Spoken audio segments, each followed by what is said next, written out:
But thinking about childhood, honestly, I cannot go back and really share much without having to talk to, or talk about the people that were in my life. Um, a place is really about the people. So when I think about how I was brought up, my family, my school experience, it all goes back to like the balance between creativity, the balance between like how my parents really enforced the importance of education. I was fortunate enough to grow up with my grandparents on my mom's side, and literally every morning my grandpa would go outside and sit in the sun, and he would be like, Meron, and he would call my sisters, and we would just sit outside and read for my grandpa. So he was very big on education, literacy, and even penmanship. So we were forced actually to copy pages and pages of Amharic books, English books, and we dreaded it at that point. But in retrospect, it's like it built this discipline and appreciation for the arts and just building your mind and expanding your mind. So when I think about my childhood, it's really around, there are a lot of memories around my grandparents, as well as my dad was more of the presence when it comes to reason. He really dug into my mind and asked me questions and treated me like an adult from early on. So I enjoyed having conversation with my dad as well. My mom was the enforcer. She was the police in the house. So making sure that actually things are practically done, homeworks. She actually created tests for us. We took tests in house. She helped us study. So like it was a community of family really helping us grow in a sense and nurturing us. So I grew up in that type of foundation, and that really helped me foster the importance of togetherness. That for me is huge. And when I look at the theme of my upbringing and going to high school and coming here, that's what I really focused on is who do I keep close to my circle?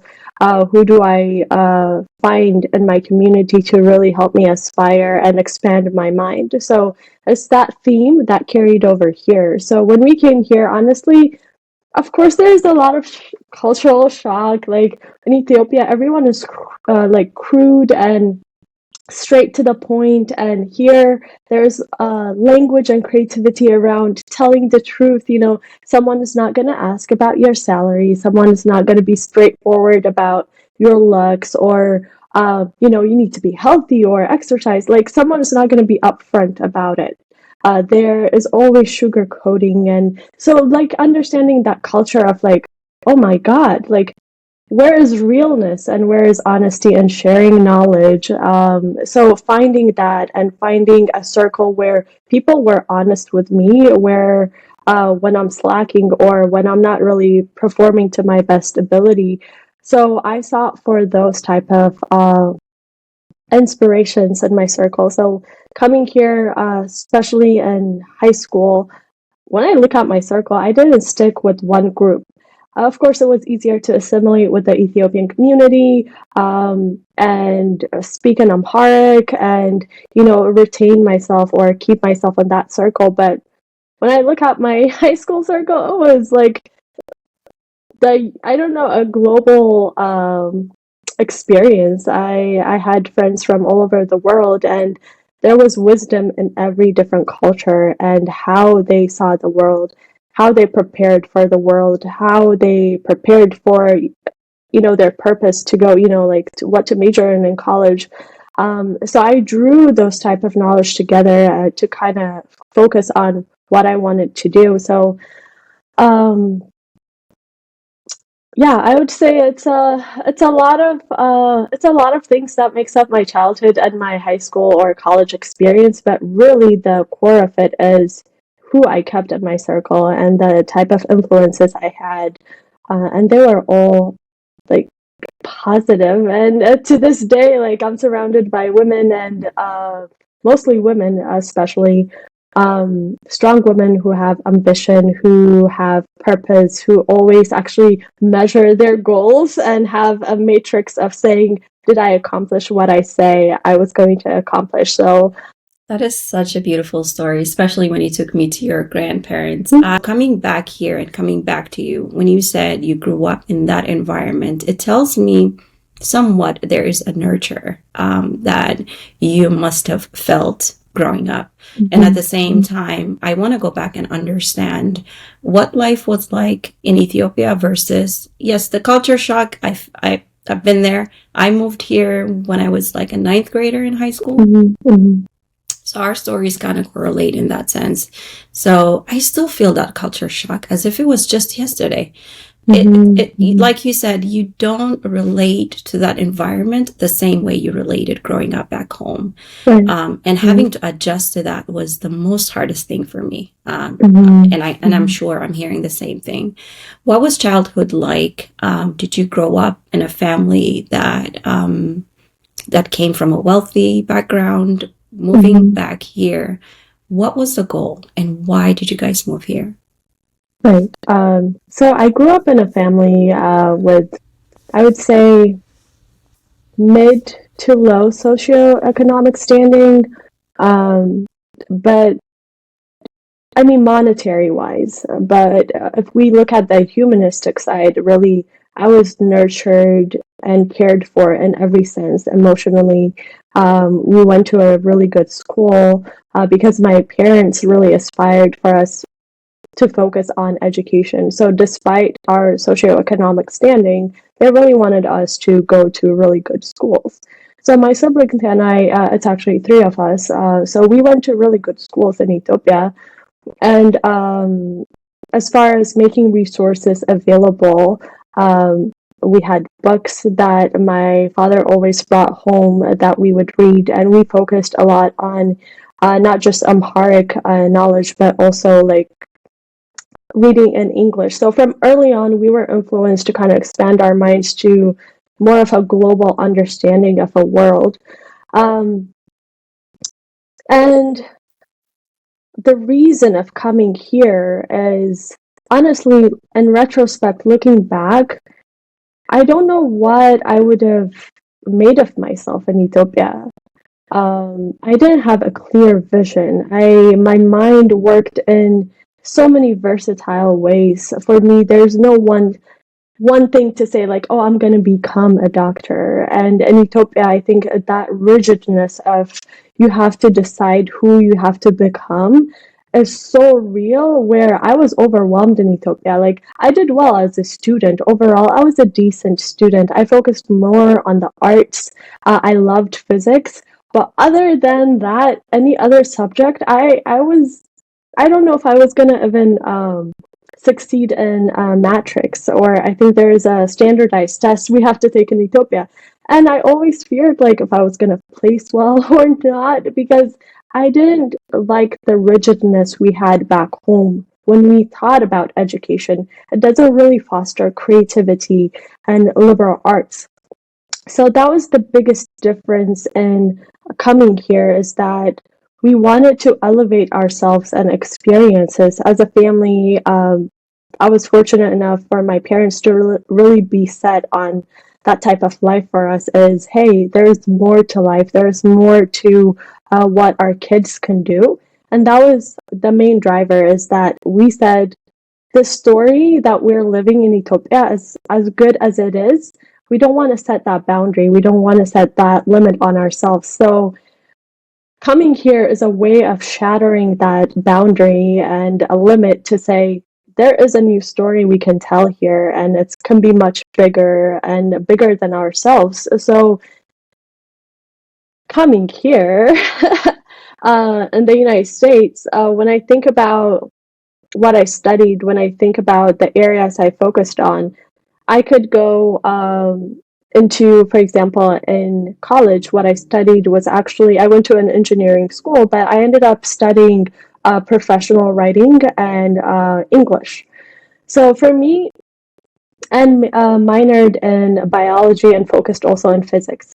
So for me to kind of merge all those passions together and create a holistic vision for what I want to do, that freedom is what I love about what's available as far as resources here.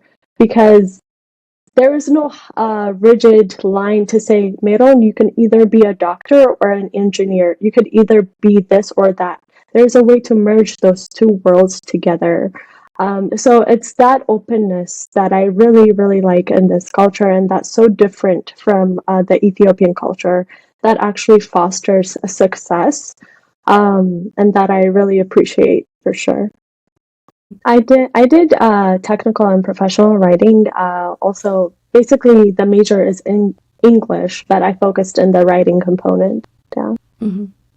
So That's just to say, I write better than I speak. So and speak oh, beautifully, and that's what I was trying to say. So that kind of tells thank you. me a little bit more. Now I can correlate to your background. Mm-hmm. If you studied English writing, that is so cool. I feel like language is like a never ending.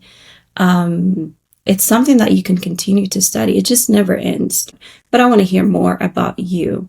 Now that I know what you studied in college, why the IT industry and how did you end up in the IT industry? Mm.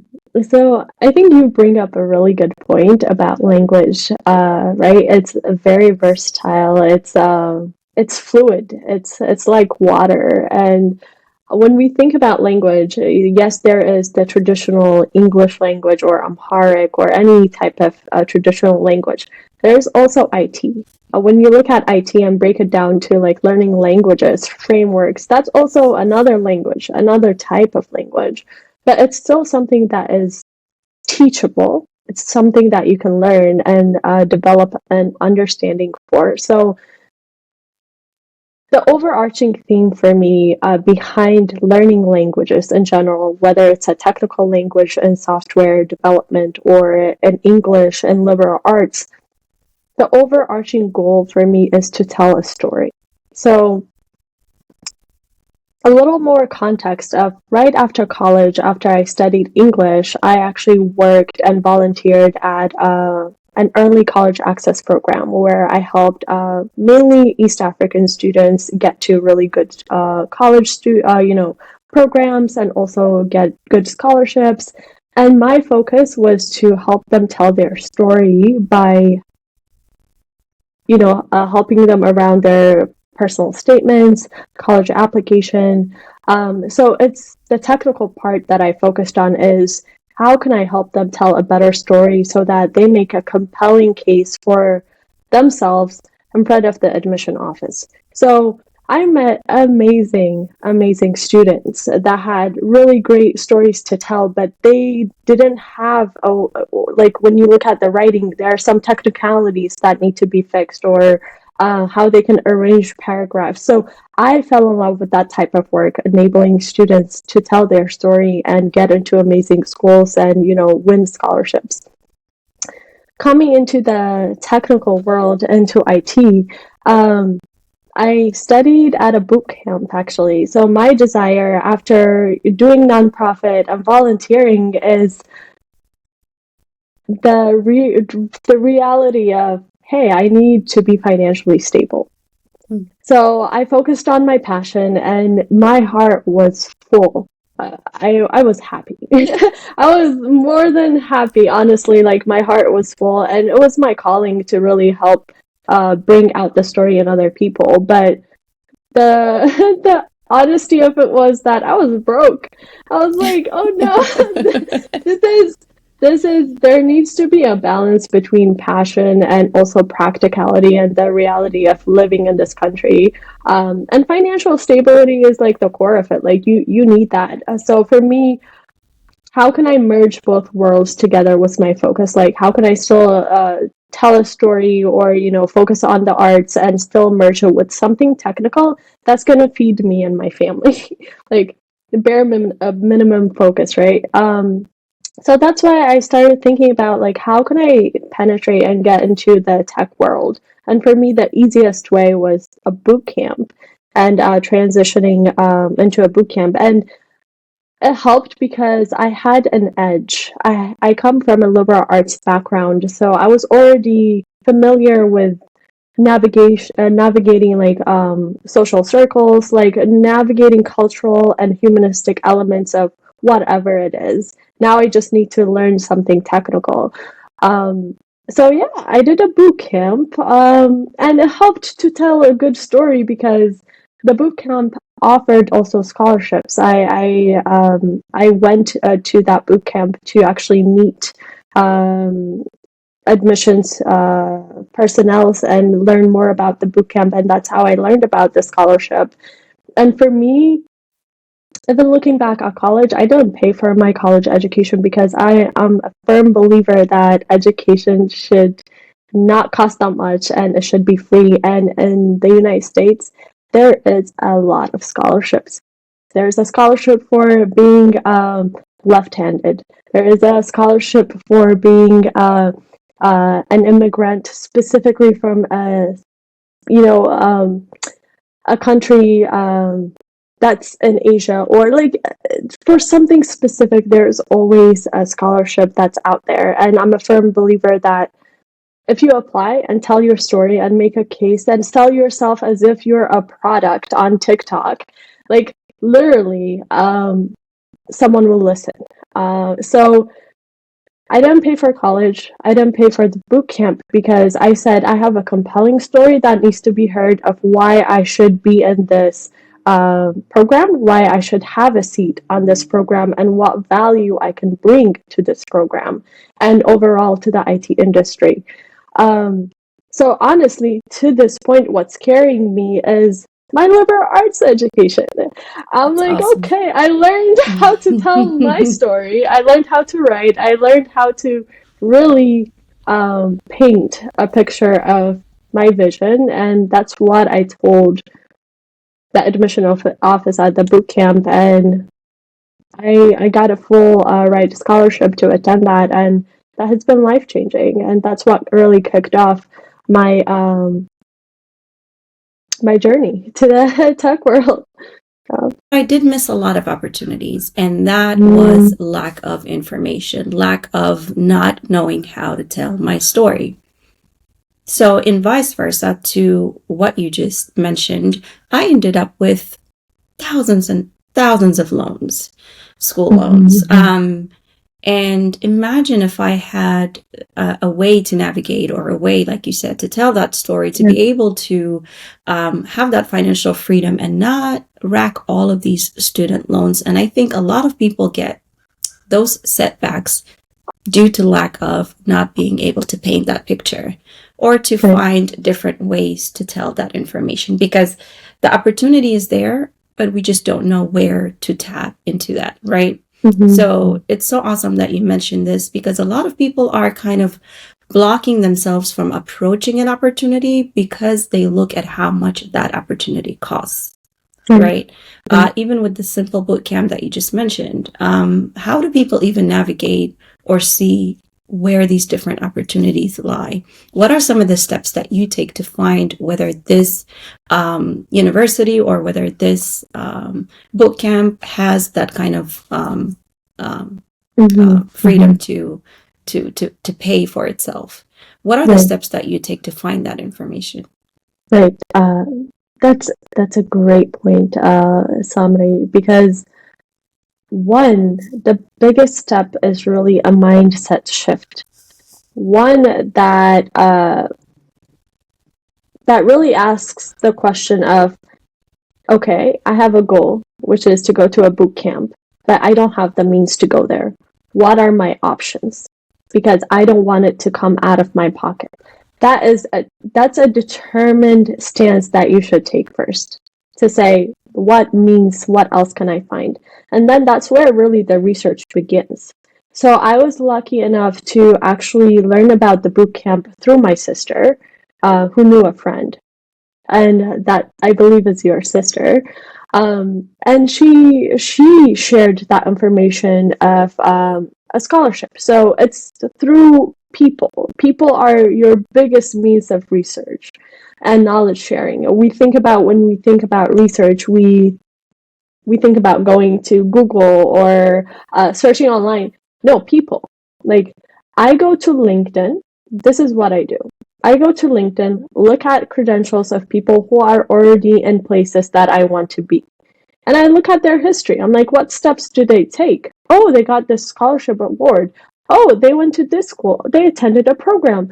That's also like people take different doors to get to the same place. And I want to understand what resources, are out there. So I do research on people first. So that's one way of targeting and narrowing your search is LinkedIn is a great resource. And just information sharing in general is key. So shift as far as saying, I can't do it, it's too much. Like, what can I do about it? What options are there? That's really the biggest change that needs to happen. The other thing is, when I think about my high school experience, even middle school, since then I've kind of accumulated like scholarships. And when I think about how I was able to do that, really, it's a matter of like I saw people do it.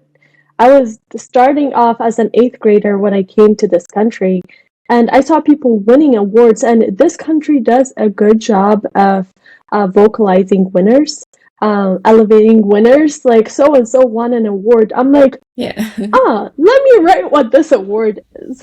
Let me learn about what this scholarship is. And I was very open about asking my teachers.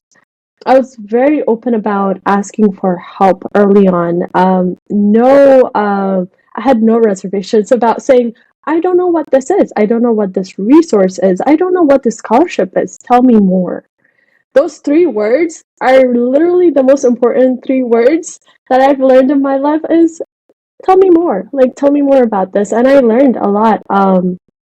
So just being um, attentive of what people are experiencing out there and saying, I want to learn more about that scholarship. Even in high school, joining as a freshman, I learned a lot about like senior stuff. Like you do annual like awards where they announce so and so won the Bill Gates scholarship, full ride to college. And I'm like, ooh, that sounds interesting. Sounds Let very me learn interesting. about the requirements.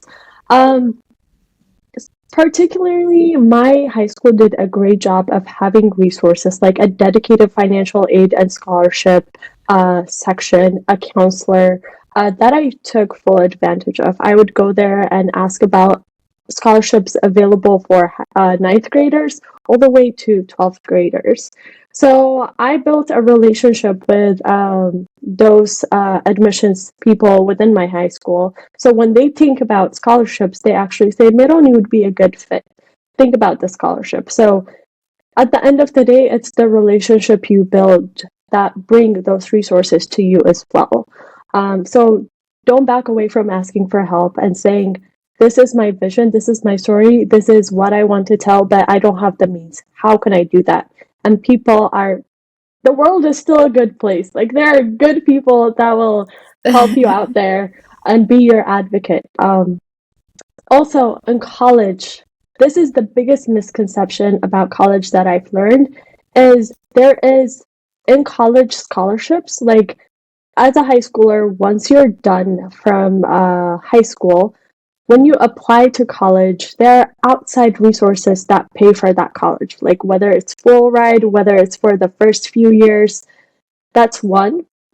In-house college scholarships for incoming freshmen or throughout your college years, there are different scholarships. So don't sleep on opportunities, whether it's in college offered by the college itself as far as opportunities or scholarships, or even outside. Like I'm a current freshman student studying to be a medical doctor.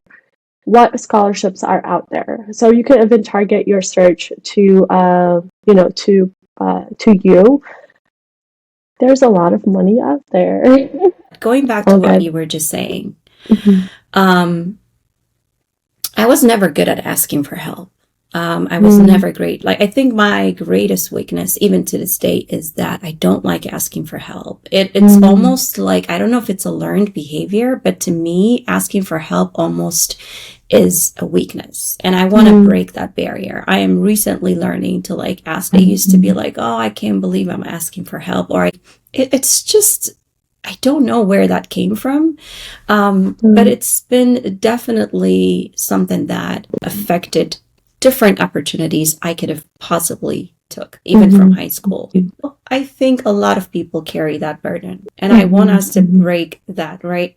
And the reason why I'm saying is, was this something that came naturally to you, or was this the characteristics of growing up that actually built that confidence? If people can start asking for help and saying, I'm trying to do this, how do I get there? Even if they were going to reach out to you and say, hey, Meron, I saw your video and I'm super interested in breaking into the IT industry. I want to learn how to get that scholarship. To be confident and not afraid to ask is going to open up a lot of doors. How did that character come? No, that's a wonderful question because it's something I had to exercise. It's like a muscle I really needed to develop because culturally I don't want to overassume and talk on behalf of the whole Ethiopian community and culture, but we are people pleasers. We are really good people who foster servitude and hospitality and but when it comes to really asking for help for something that's going to elevate us, we really lack in that department. So I would agree with you in a sense that culturally it's really hard for us to ask for help because we feel like we're taking away someone's time. We feel like we're burdening someone. At least in my personal experience, that's how I felt early on. Um, but again, going back to a mindset shift that I had is really my drive to be better. Like my drive going back of why did we even come here is to change the trajectory of our story. And I'm like, my drive to be better should be bigger than the fear of being judged or the fear of failing because I didn't ask, can I get help, please? I don't know how this works. So my drive to be somewhere bigger was definitely higher than the fear of being judged. So that's what motivated me to say, you know what? What's the worst? The worst that they're going to say is, no, I can't help you. But in my experience, people have been willing. If they really worked for something hard and something good, it's a good human conscience. It's a way to be humane and give back to kind of share back that knowledge. And in my experience, people have been so open. You'll be surprised how people will be so open to really elevate and bring up someone, at least in my experience. So the first step is to say, tell me more. Can I please get help? And like any muscle, you can exercise it and it will come in time. But for me, yeah, it definitely came over time and it was not something I had instinctually. Yeah. Yeah, no, that makes sense. I'm glad I'm not the only one who was so afraid to ask for help because it stems from our culture of, the Ethiopian culture of just, again, wanting to please people, but then not wanting to be a burden at the same time. But like you said, once you start asking for that help, you will be absolutely surprised how many people are willing to share what they know, the information that they have. And I think the minute you start to ask, I feel like you will find a path that will lead to a greater path. So it's almost like a domino effect. Just be open and be courageous enough.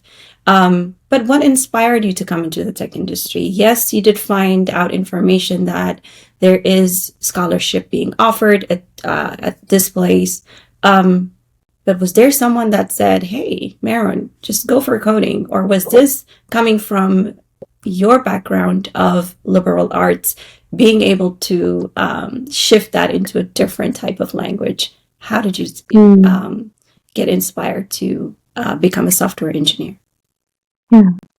So what I love about my role in the tech industry is that it really came from me, like the voice that said, make that shift and make that leap. So back in college and back in my earlier education years, I did well. I did really well in school, but I didn't have a focus because I loved physics, I loved biology, I loved English. I'm like, what do I focus on as as a niche? So that has always been a struggle for me because I didn't sit down and have that conversation with an advisor or a counselor to actually target what would be one important to my passion or monetarily, practical. Um, so after college, when reality hit, and I'm like, oh, I need something practical. But what is something that can also be future proof? So that for me was huge because IT is always evolving. IT is always growing, and there is always this never-ending exploration of something that's future ready. So for me, that I wanted that flexibility of something that's not going to impact uh, my security in the future. So that's why I'm like, you know what, tech sounds like a good option, and that's when I really thought about like my next career. I'm like, what should I focus on? And that's how tech came to be. It was not like I didn't sit down too much and had to think about it. I'm like, it just made a logical sense in my head. I'm like, if I want to be a strong candidate in the future that is valuable, my liberal arts education with something technical is a good balance. So that's how I thought about it, um, and decided to do software engineering. But here we are. I'm not coding today. Actually, I'm doing something within what we call a solution engineering field, which is I show a product and how it can work technically and how it can solve content management issues.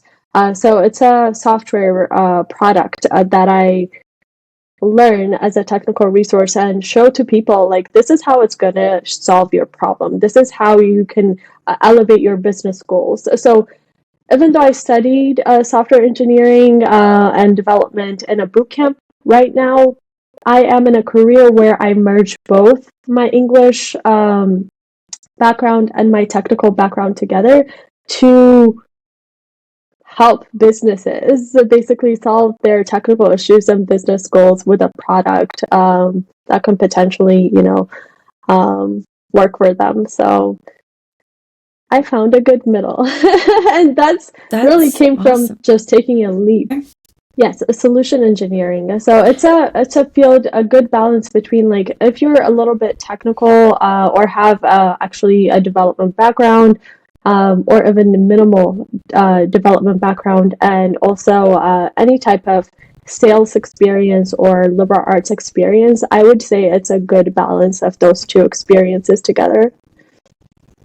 And this tells me how vast the IT industry is. That was never my perception of the IT industry. Again, even though it was hard for me to ask for help, even to ask for information, I really leaned on my circle to say, they were software engineers. They had their masters in computer science and so forth. So I really learned a lot from them. And the fact that they were my friends kind of made it a little bit more comfortable for me to ask, hey, what do you do? And what is this? How does it go?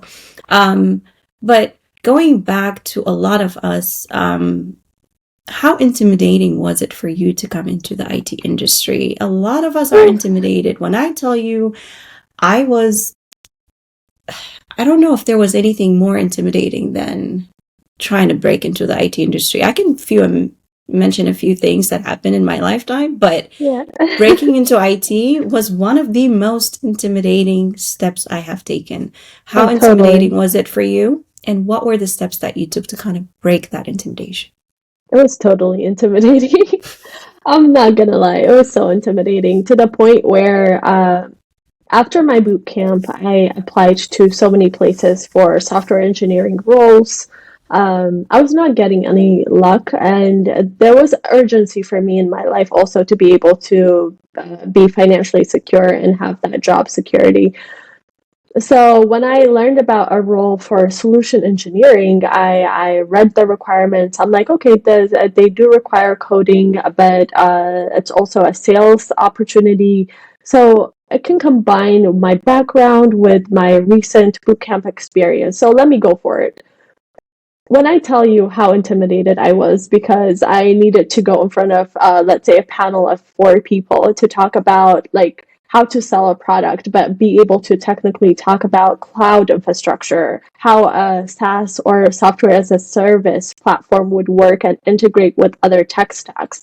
Like that type of language really intimidated me, especially coming fresh out of the boot camp. So I canceled my interview. I said, you know what? This is overwhelming. I have done enough prep, but I'm still stressed. I don't think this is for me. And this is what I told the recruiter at the beginning. But she said you would be a really good candidate. You made it this far. Like go for it. Like you came this far. Now is not the time to turn back. And I really did need that nudge because for me, I was about to succumb into I was so overwhelmed to really believe this was the path for me. Um, but I went for it. I called her back and I said, you know what? I gave it some thought.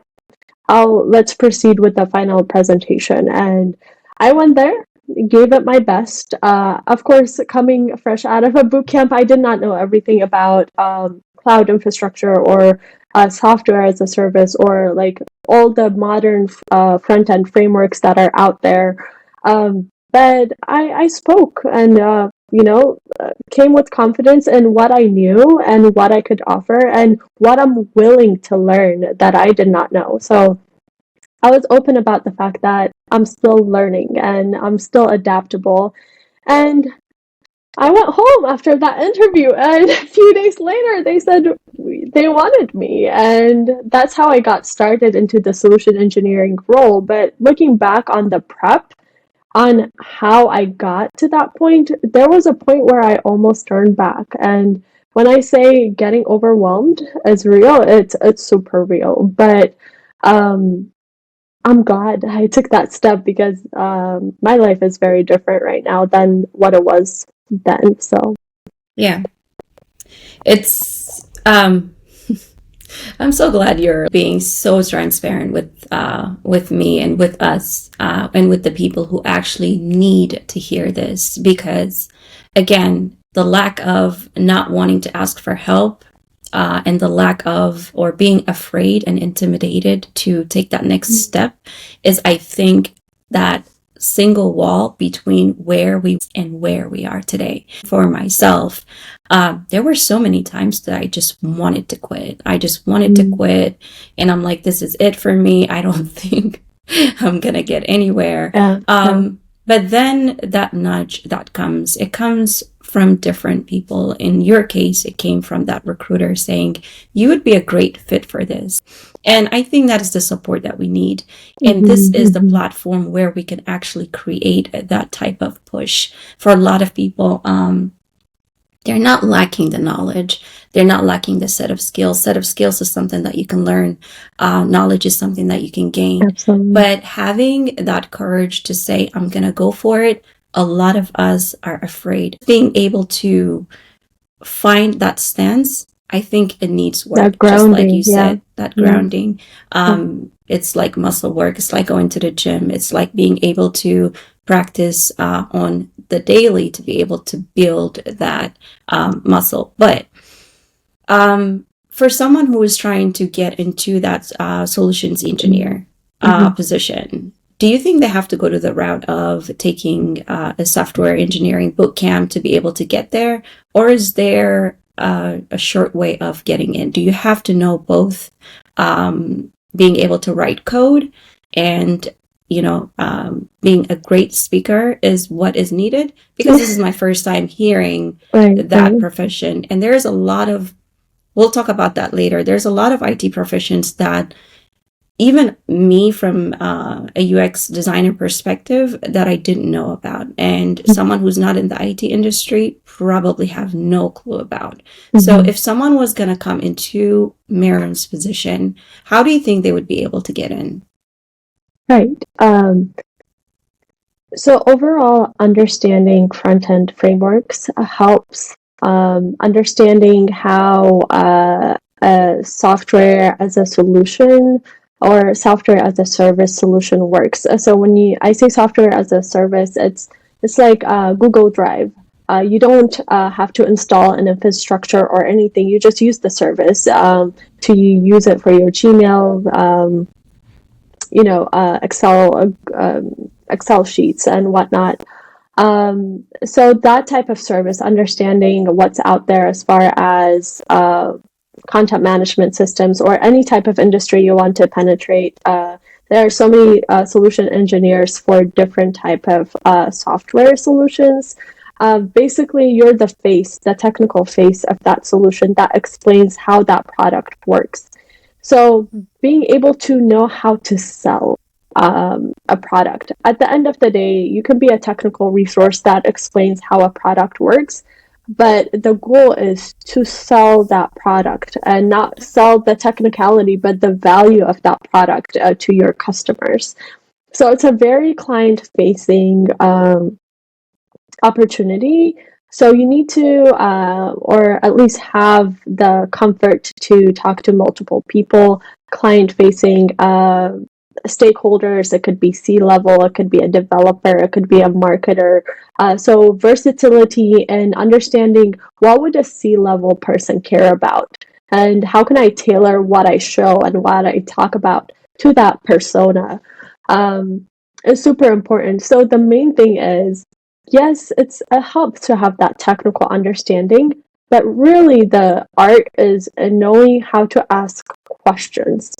Like, you could be somebody, you could be a C-level, a CIO, or a director of product. And for me, my goal is, even as a technical person, tell me more about what's causing you challenges in your current system today, and talking about like how our solution can solve for that and how it's better, faster, and cost effective. So bringing those values together and how to talk about those is, again, honestly, it goes back to a liberal arts education. But it I was helps just to going to have say that, that. yeah. Yeah.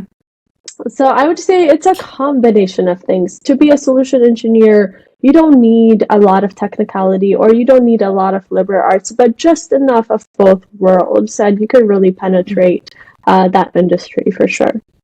Perfect. So it sounds like your liberal arts was definitely the backbone, along with the technical bootcamp that you took, and both merged for you to have this current position. Going back to how intimidating it is to break into the IT industry, if there is someone who's going to be looking at this video and say, hey, I'm feeling what Meron might have felt before she got her senior position, what advice do you have for them? What are the steps that you took to actually overcome that fear? Practice. So when I first got into the solution engineering role, the story I shared about almost saying no was my very first solution engineering role. But I practiced. I really prepared for that final presentation and final interview. And I said I gave it my all. I said I prepped enough to say this is the best I can do. After this, if it doesn't work out, at least I know I gave it my all, and maybe it's a different path from here for me. So one, give it your all. Like, don't have, I don't want to say, excuse my French, but, don't do a half job at what you're trying to go for. Give it your all.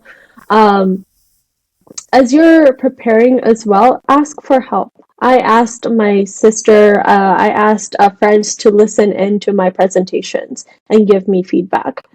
They are actually worse or critics than the actual people that are going to interview you. So that's the best way to prepare, honestly. Honestly, always, whatever background, whatever experience you went through, use that as an add to your value and your skill set in your bag to pull out any time to talk about why you're different and why companies should have you as an addition to their team. I am a liberal arts major, talking to developers in my current role, for example. But really, what I'm using is my skill set from my liberal arts education to really do discovery and understand their requirements, really talk to them and sell value to them. So don't ever discredit any type of skill set you built a while back or have built throughout.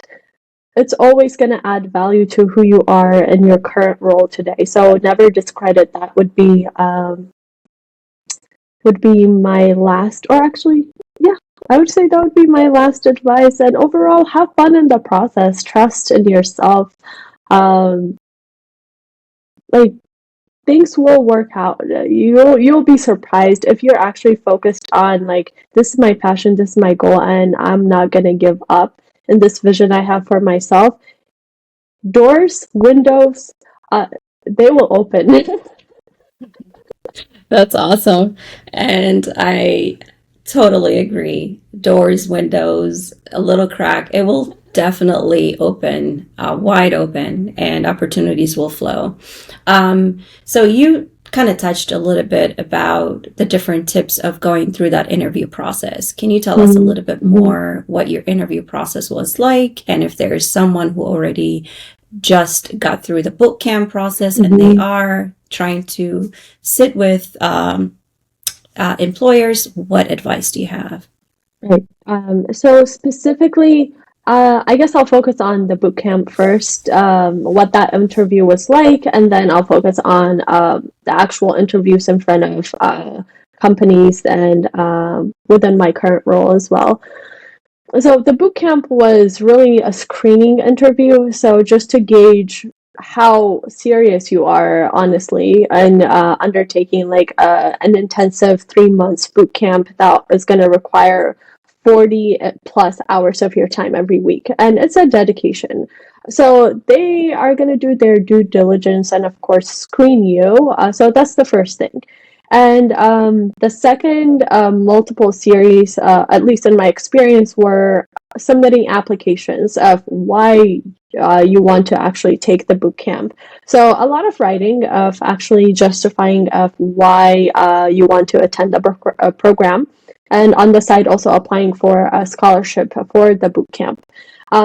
So submitting that writing, polishing that up, and making sure like it's really hitting the mark for the recruiters as far as focusing on what value you're going to bring, how you're going to use the boot camp to change the world, and change your life, and like like make value out of the boot camp experience. All that jazz is what's included in that second part.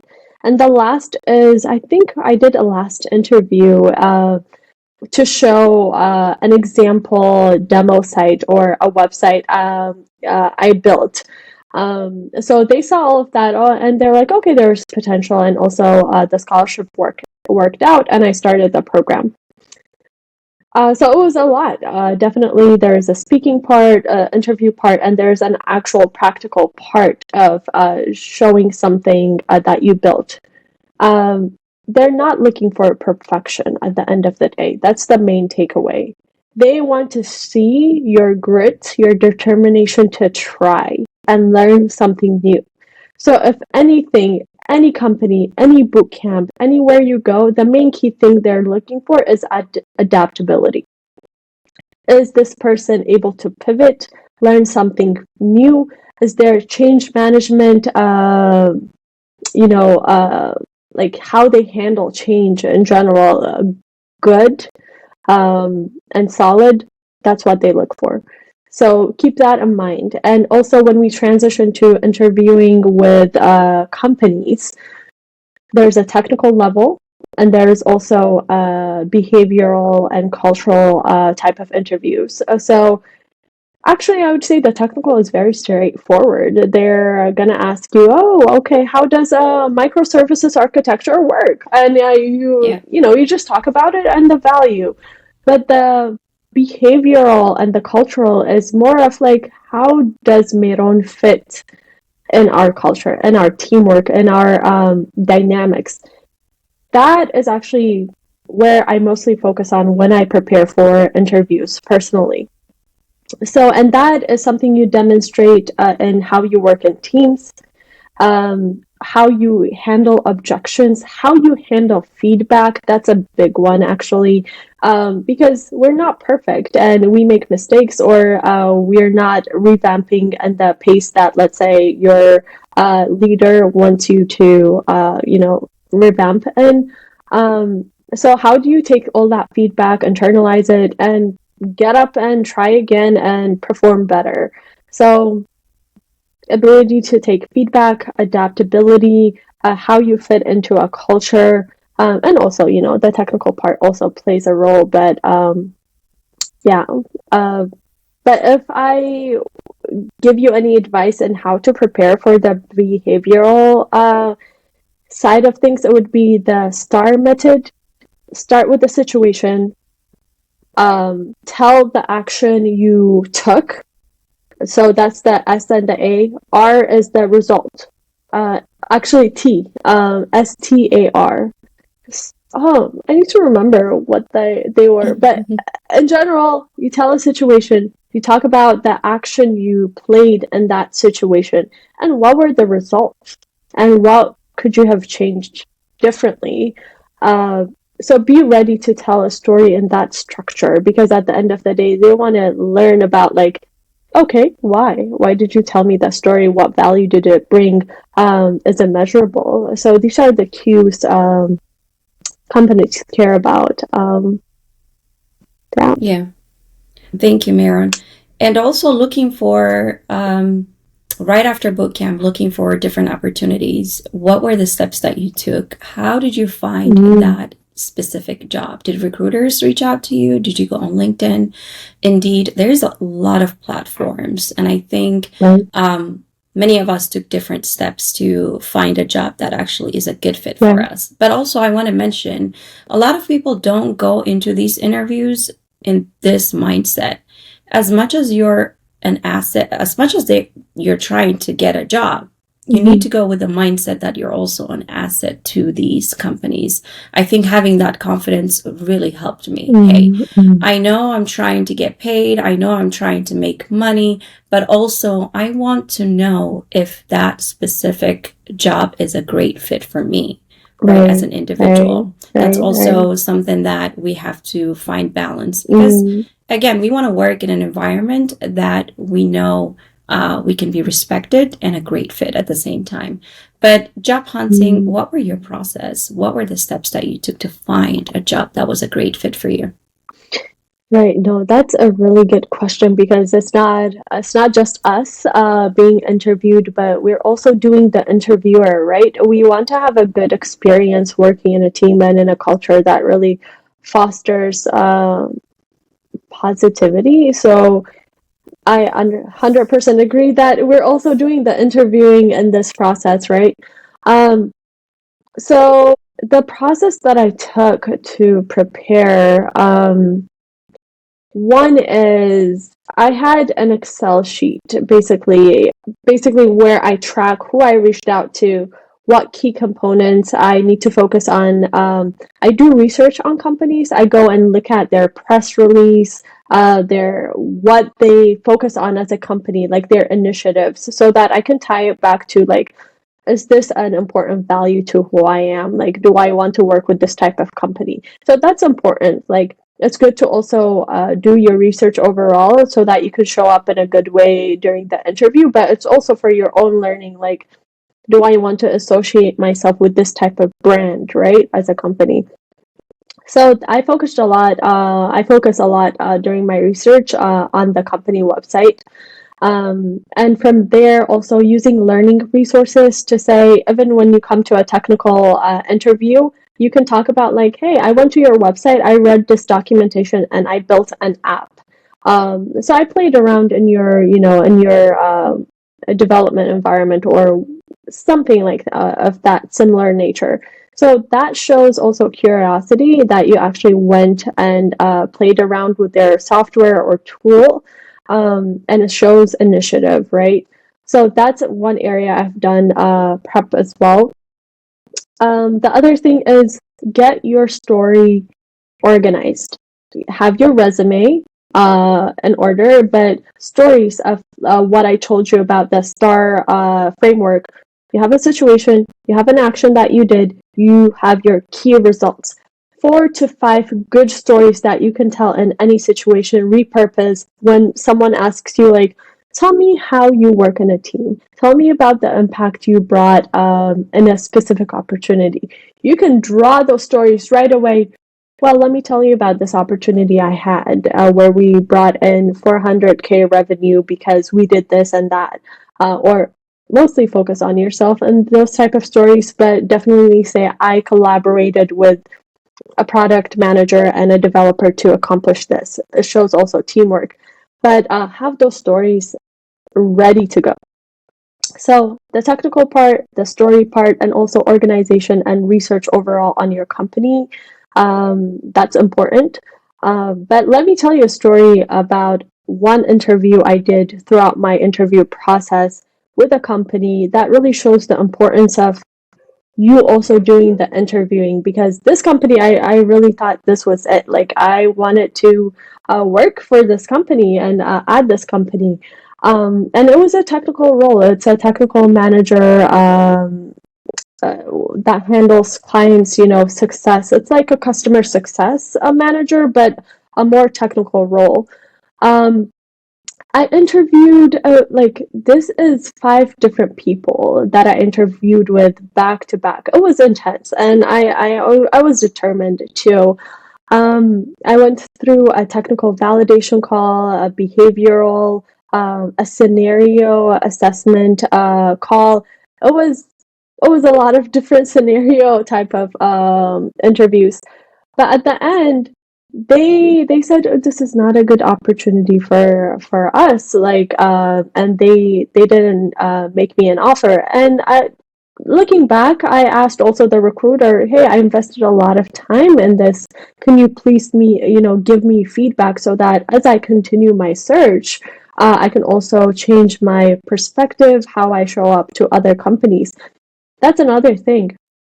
Ask recruiters, hey, give me feedback of why I didn't get that position, right?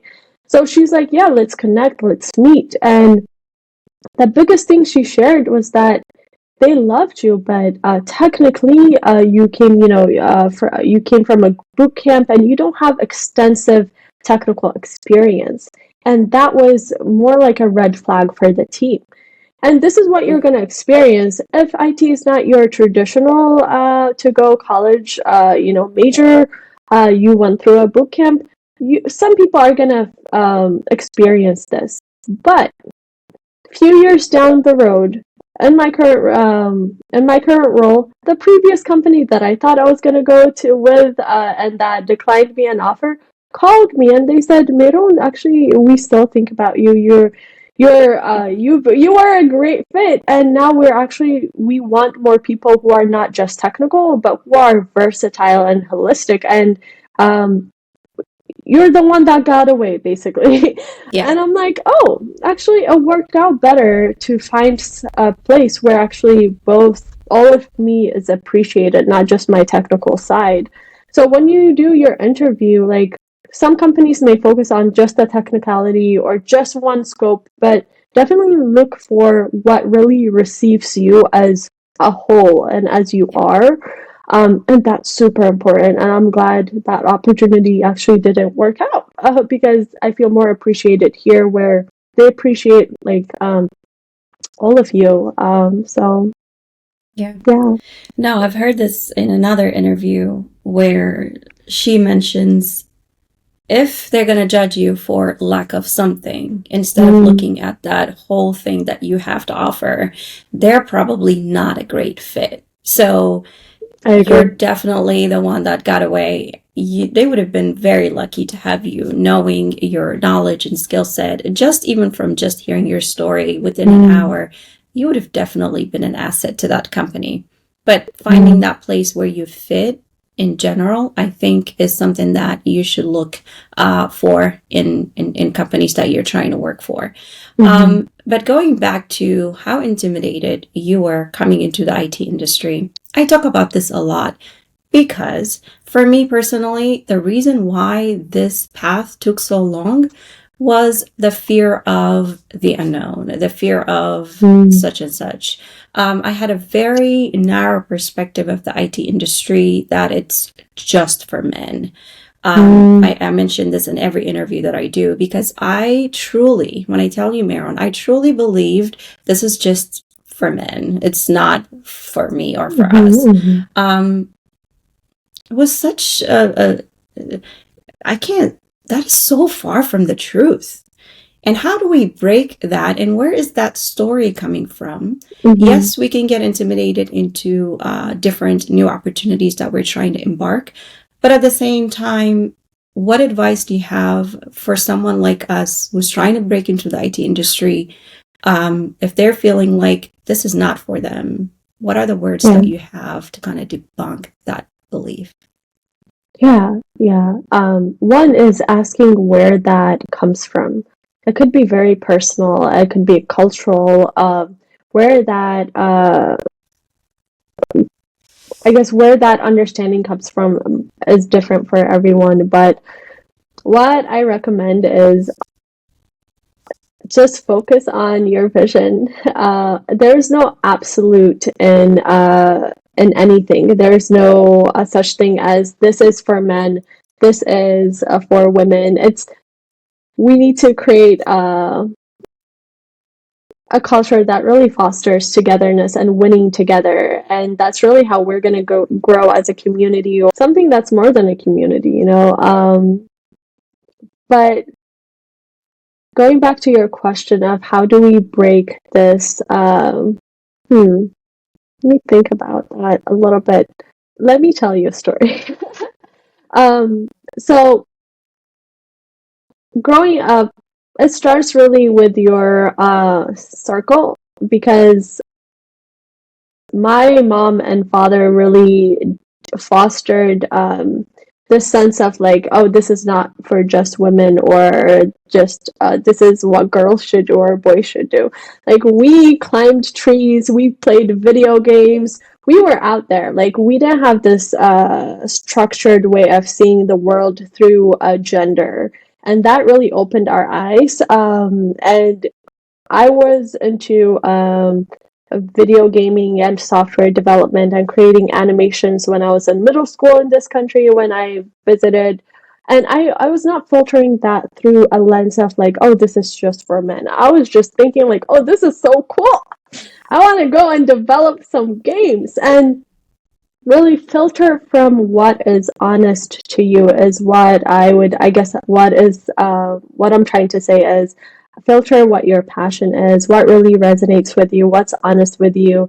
And that's really what I followed. I'm like, I love IT. I've always loved IT. I love English, and I wanted to merge those things. So I don't look at it as, oh, but this is just for men. Oh, this is for just women. I focused on like, what is true to me, and let me go after it. And granted, it's a valid point. In my industry, it's mostly men, and it's there's a sense of camaraderie you feel when you see another woman on your team, another woman of colors, especially, and you're like, oh my God, we're out here. And I feel a sense of pride also when I see other women in my industry. I'm not going to deny that, for sure.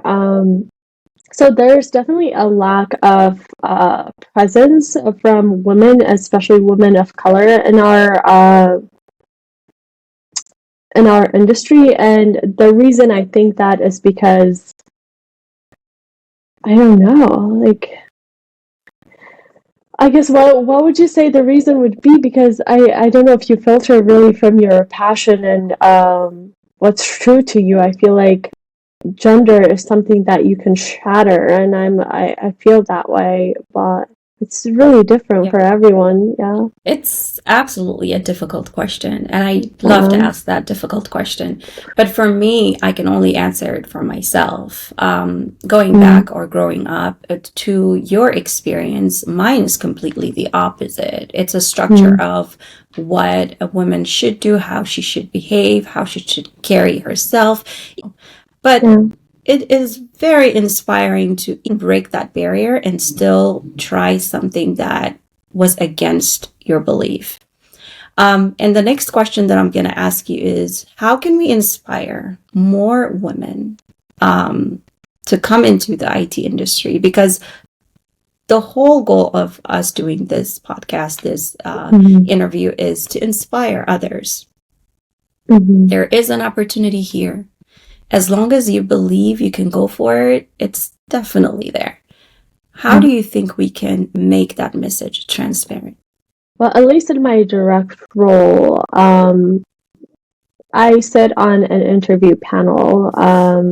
So one way I try to influence, at least fostering a more diverse team members and culture, is by directly involving myself in the process of like opening the door.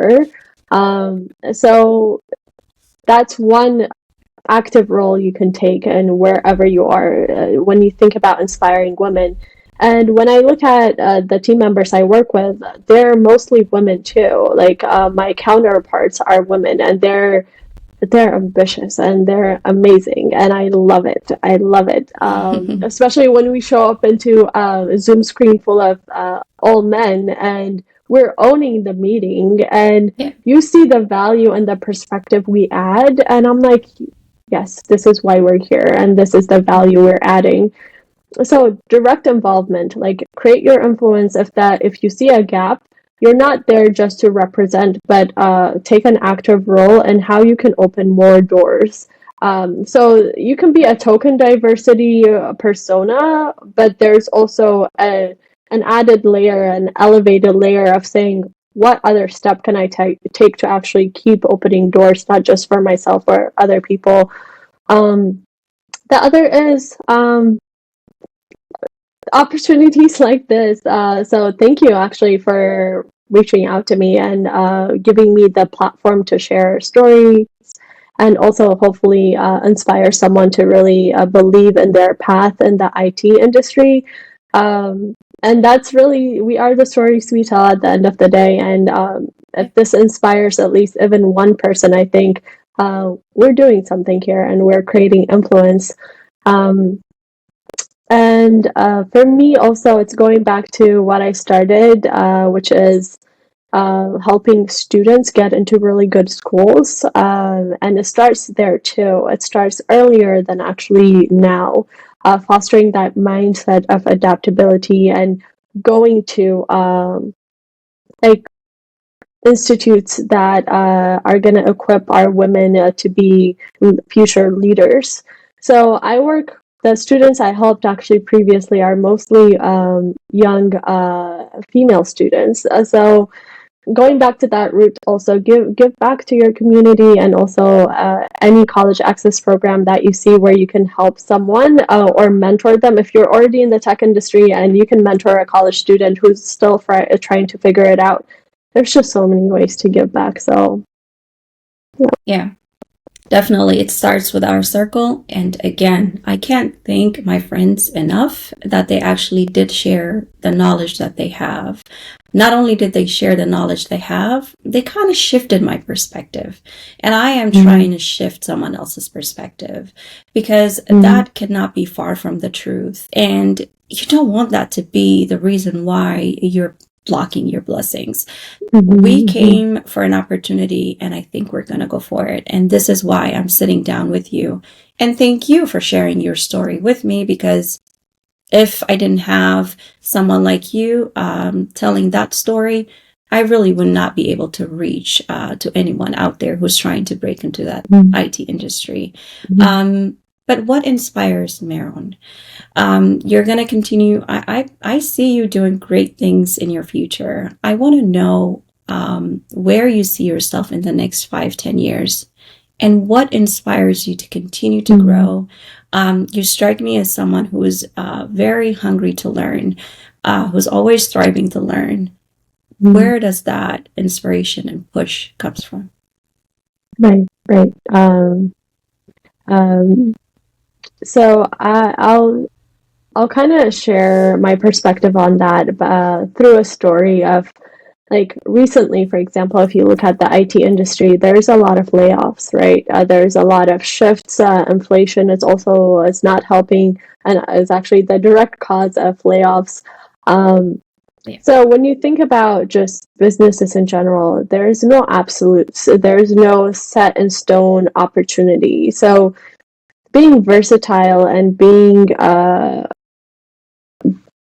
like water, like I said earlier, is really important. And what inspires me is that ability to kind of adapt to certain transitions and certain changes. And for me, really, the next step that I see for myself is how do I become my own boss, right?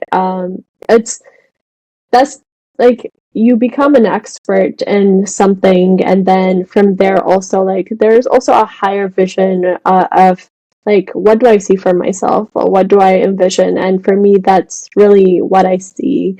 um and what inspires me is that it's at the end of the day is going back to storytelling, is like when I think about venturing out on my own, is like how can I collect stories and how can I bring people together in my next chapter? And I haven't found that perfect medium or a mode yet, and I'm still in search of it. But that's my overall vision for the next step, and that inspiration really comes from the fact that life is not absolute, and I'm like, what is there's so much life like, yet left to be lived, you know. So I'm like, So what can I much. do next, and what can I bring, where can I bring value? It could be a tech industry. In my current role, we work with like different type of customers. It could be a nonprofit, it could be a small business, it could be a big business.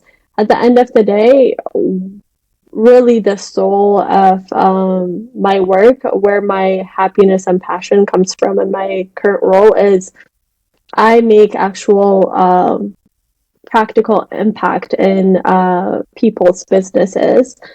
And I love that. I'm like, I'm adding value, and it's not pretentious. It's something real and tangible. And that for me is, it makes my work worthwhile. So I want to continue that same type of energy and put it into being my own boss. So,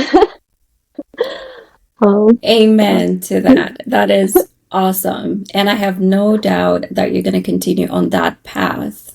This interview did go way over an hour. Funny enough, all of my interviews have been going over an hour.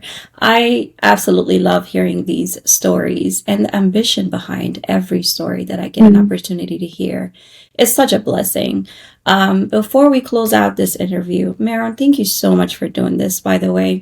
If there's anyone who's going to be watching this video and they're like, oh, she's awesome, I want to be able to reach out to her. I want to see and ask what opportunities or how she was able to get those scholarship opportunities, just to kind of gain more information, even just ask you questions about your current role. How can anyone who watched this video reach you?